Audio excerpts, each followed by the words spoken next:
When traveling on a Disney cruise with multiple food allergies.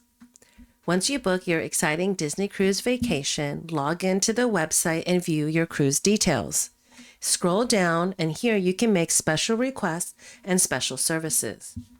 In special services, per profile, you can make dietary requirements and indicate your serious allergies. For my son, I'm going to select no milk, eggs, peanuts, and tree nuts.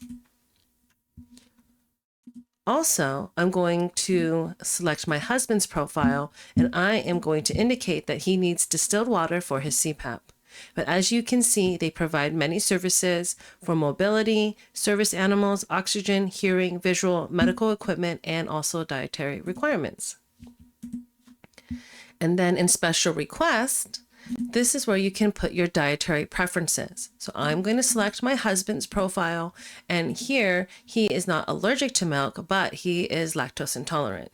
You can also select what celebrations you guys will be celebrating during your cruise, any child amenities, and table request.